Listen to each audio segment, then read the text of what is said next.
first trifocal IOLs, and Dr. Nidhi will give information about unsatisfied EDOF patient, whether there are such cases of unsatisfied EDOF patients and how to take care of those issues. And followed by there will be a very interactive session on different cases and which are the cases where you want to go for a EDOF or trifocal or monofocal. So we'll discuss on that. So myself, Dr. Sourabh Patwardhan, I'll be starting with my first topic, that is optical principles of EDOF. You can start the timer also.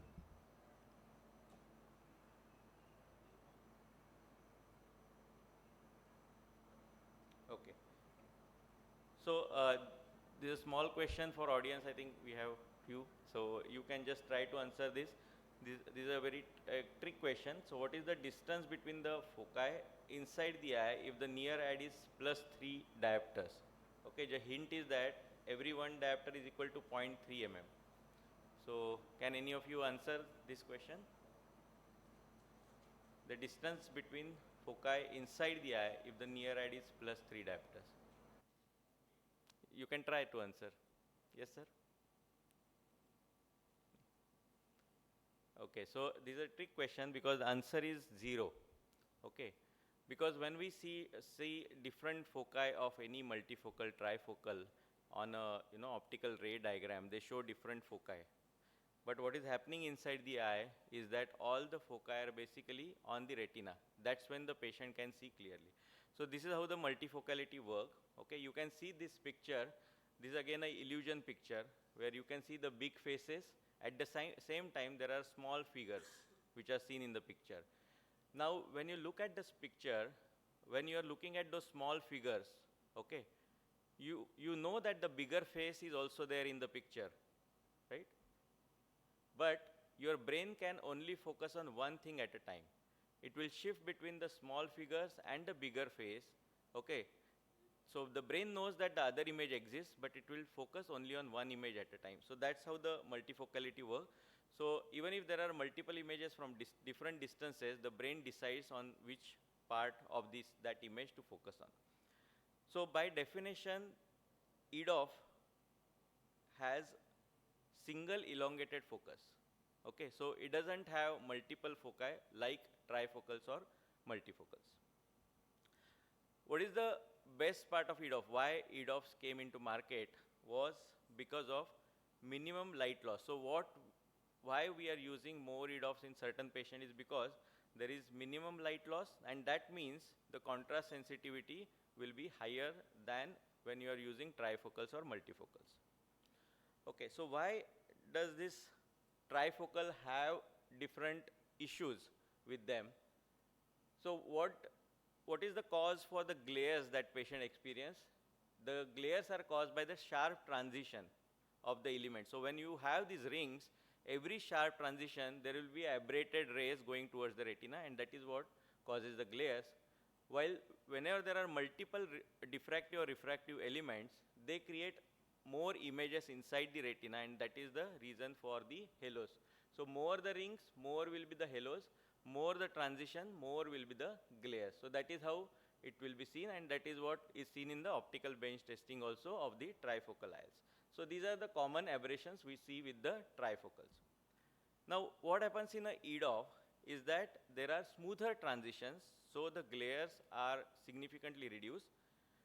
The rings are usually limited as compared to trifocal, so there might be halos, but they are less. Okay, so that is how we typically see in case of a extended depth of focus IOL. So this is same which is seen in optical bench testing. I will not go through different details. You can see the upper one is trifocal, the lower one is a extended depth of focus IOL, which has less glares and halos. Now we'll come to main important part where you have to understand optics of different IOLs. So when we categorize the EDOFs, they are categorized into these 6 types. Okay. The first type is monofocal EDOF, and now this is where the confusion starts. Monofocal EDOF is actually the true EDOF. Okay, what do you mean by true EDOF? There is a single elongated focus only in this monofocal EDOF, which is based only on single spherical aberration. So we have highly spherically aberrated IOLs. The examples are IHANS, Magnificent, Isopure, Rainer EMP, and many more. The drawback of all these IOLs is that when we have high spherical aberration in the IOL, you cannot elongate the focus more than 1.25 diopters. So if you consider true EDOF, it can never give you a addition of more than 1.25 diopter without losing contrast.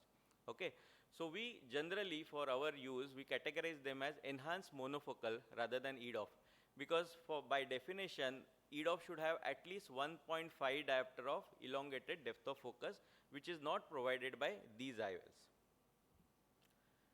Second common, the category which was initially launched was the diffractive EDOF. You know about Symphony and AT Lara. These were the first EDOFs which were introduced in the market. But again, they had same rings. So though the overall contrast was better, there were still patients who complained of glares and halos.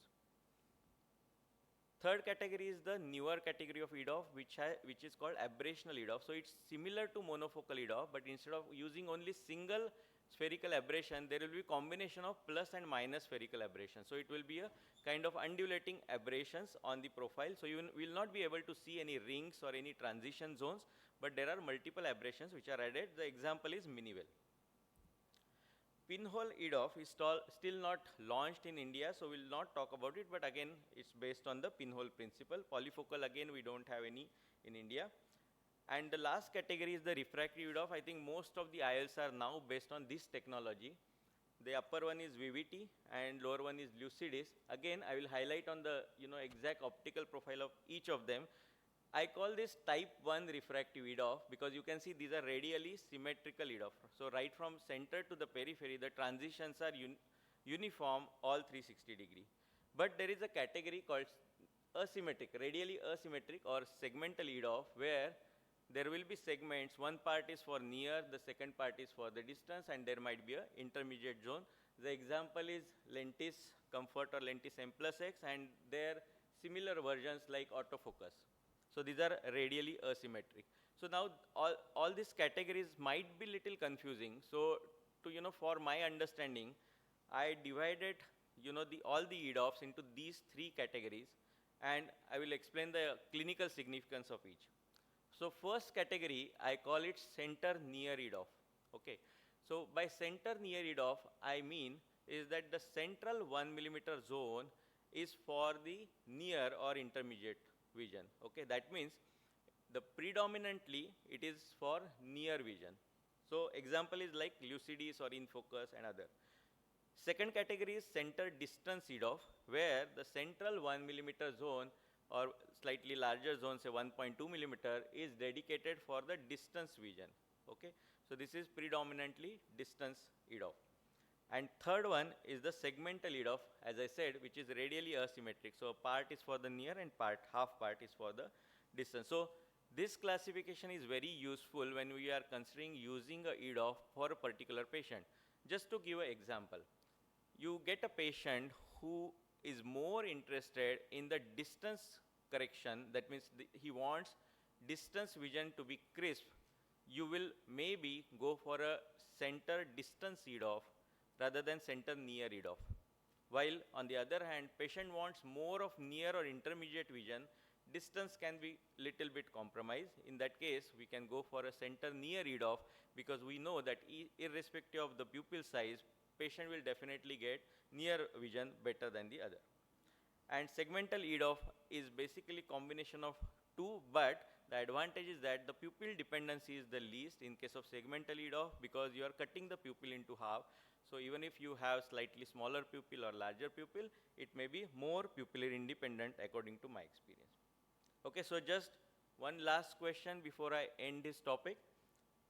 Okay, so you can answer this if you have heard my talk correctly. How many foci does a true EDOF IOL have? Please attempt this answer. One of the options are 2, 3, no true foci, or more than 3 foci. It's a trick question again. Yes? Yeah, so there is no true focus, or other way I would say it has infinite number of foci in a particular region. Okay, so that is when we describe a true EDOF. So if you find in my presentation, I have defined what is a true EDOF, and most of the EDOFs that nowadays we are using, where they are categorized as EDOF, are either most often are refractive EDOFs. So they will have a refractive element added in the optic. That's why when we check the depth of focus curve, patient will not have continuously clear vision all throughout. There will be little dips in between. For example, with -1, patient may have good vision, but again at -1.5, there might be some dip, and again -2, it might increase. So that means there is a refractive element added over the extended depth of focus. Okay, so that is about the basic of the optics of the EDOF.